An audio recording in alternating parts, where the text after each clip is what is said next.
Hello friends! Today we're going to be reading the story A Letter to Amy. It's by Ezra Jack Keats. And I know we've read a couple stories from him, such as Peter's Chair. In fact, the main character in this story's name is Peter. What do you think this story is about based on the title and what you see, what the illustrations are? Do you see this letter here? Do you think it's the one that's to Amy? I wonder what happens. Are you ready to find out? A letter to Amy.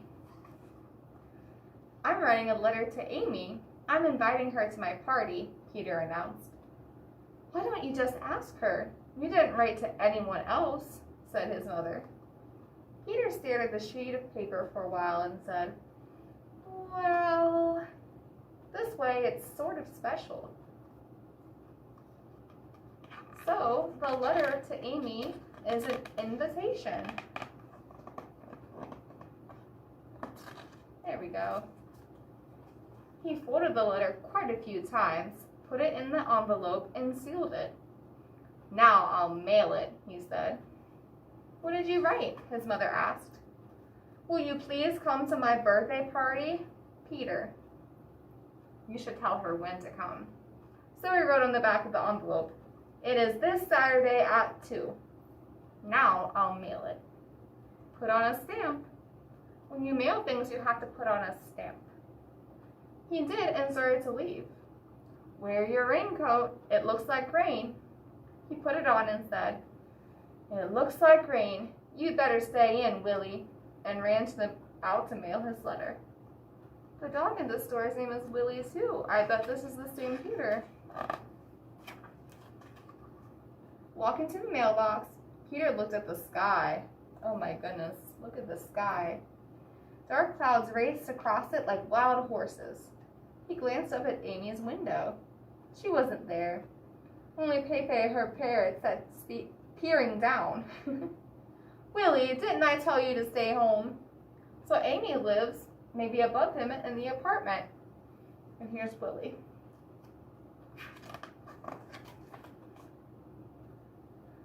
Peter thought, what will the boys say when they see a girl at my party? Suddenly there was a flash of lightning and a roar of thunder. A strong wind blew the letter out of his hand. Oh no, how do you think he feels here? How would you feel if something that you had blew away? Peter chased the letter. He tried to stop it with his foot, but it blew away. Then it flew high in the air and landed, skipping across the hopscotch game. The letter blew this way and that. Peter chased it this way and that. He couldn't catch it. Oh no. Big drops of rain began to fall. Just then, someone turned the corner. It was Amy. She waved to him. The letter flew right toward her. She mustn't see it or the surprise will be spoiled. They both ran for the letter. So even though Amy lives really close to him, he sent her a letter anyway so that it would be special. So he doesn't want her to see it yet. In his great hurry, Peter bumped into Amy. He caught the letter before she could see it was for her.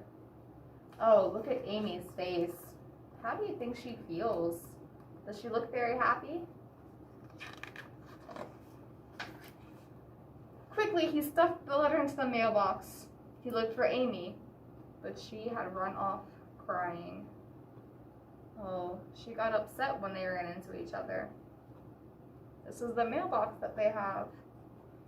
What do you think he could do to make Amy feel better? Now she'll never come to my party, thought Peter. He saw his reflection in the street. It looked all mixed up.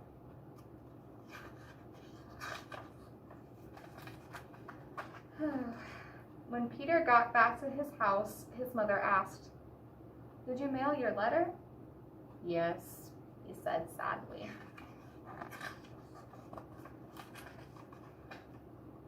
Saturday came at last. Everybody arrives but Amy. Shall I bring the cake out now? His mother asked Peter. Let's wait a little, said Peter.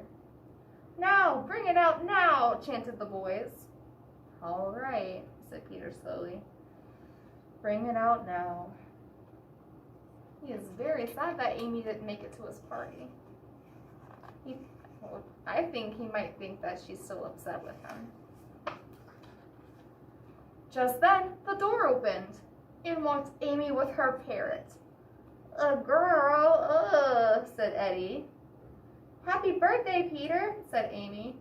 Happy birthday, Peter, repeated the parrot. Peter's mother brought in the cake she had baked and lit the candles. Everyone sang. Make a wish, cried Amy. Wish for a truck full of ice cream, shouted Eddie. A stool full of candy and no stomachache. But Peter made his own wish and blew out all the candles at once. And that's the end. What do you think Peter wished for? Isn't that a fun way to end a story? I know Ezra Jack Keats does that a lot. It makes you think about what might happen next. So you should let me know what you think he wished for, okay? I know we're still going to be reading more Ezra Jack Keats stories soon, and I'm really excited. So I hope you liked it as much as I did. All right? And I hope you have a great day as well. Goodbye.